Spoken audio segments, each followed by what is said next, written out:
നിന്നോട് ഇവിടെ വരരുതെന്ന് ഞാൻ പറഞ്ഞിട്ടില്ലേ? അത് പിന്നെ അമ്മ വിളിച്ച അമ്മ ഇതിനെല്ലാം കാരണം. വീട്ടിലുള്ള പാത്രമെല്ലാം മാറി ഇപ്പൊ പ്ലാസ്റ്റിക് ആയിക്കൊണ്ടിരിക്കുക. പഴയ പാത്രം കൊടുക്കുന്നതെന്നാ പറയുന്നത്. ഒരു ദിവസം അമ്മ കേൾക്കാൻ പോകുന്നതേ ഒരു ബക്കറ്റ് വേണമെങ്കിൽ പകരം തരാമെന്നായിരിക്കും. മാതാശ്രീ, അമ്മയുടെ ഈ ആക്ടിവിറ്റീസ് അത്ര ശരിയല്ല. എണീറ്റ് പോടാ. എടാ, ചൂയിക്ക് ഇങ്ങനെ വഴിയിലൊന്നും തുപ്പരുന്ന് എത്ര പ്രാവശ്യം പറഞ്ഞിട്ടുണ്ട്. ചെരുപ്പിൽ ഒട്ടിപ്പിടിക്കൂടാ. എണീറ്റ് പോടാ.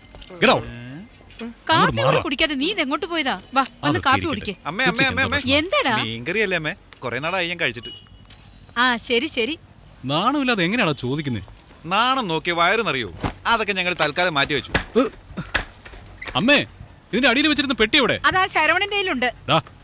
എന്താടാ? അതിങ്ങോട്ട് താടാ. ഇനി ഇതിന്റെ ഒരു കുറവ് വേണ്ട. നീ ഇനിയും പോയില്ലേ? ഇല്ലേട്ടാ, അമ്മ മീൻകറിയുടെ കാര്യം പറഞ്ഞില്ലേ, അതാ. അതേടാ, എല്ലാവർക്കും ഇറച്ചിക്കറിയും മീൻകറിയും ഒക്കെ വെച്ച് വിളമ്പാൻ ഞാനുണ്ടല്ലോ ഇവിടെ. എന്റെ ഇഷ്ടത്തിന് ഒരു വായി ചോറ് തരാൻ ആരെങ്കിലും ഉണ്ടോടാ ഇവിടെ? കേട്ടോ നീ? ആ കേട്ടു. അമ്മയ്ക്ക് ആഹാരം ഉണ്ടാക്കി തരാൻ വേണ്ടി എന്റെ മുറപ്പെണ്ണുമാരി ക്യൂ നിൽക്കുകയല്ലേ.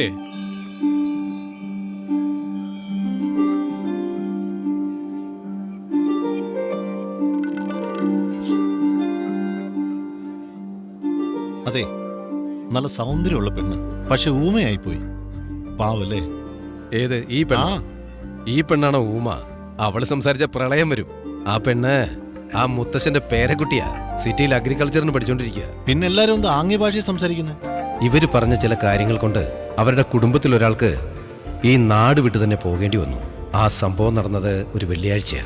അതിനൊരു പ്രായശ്ചിത്തം എന്നോണോ ഇനിയും സംസാരിക്കുന്ന വാക്കുകളിൽ ശ്രദ്ധയുണ്ടാകണമെന്നും കരുതി എല്ലാ വെള്ളിയാഴ്ചയും രാവിലെ 6 മണി തൊട്ട് വൈകുന്നേരം 6 മണി വരെ ആ കുടുംബത്തിൽ ആരും സംസാരിക്കില്ല.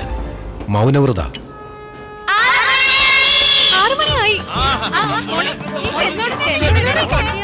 ഞാൻ ഫോൺ ചെയ്യാം. ശരി മുത്തശ്ശ,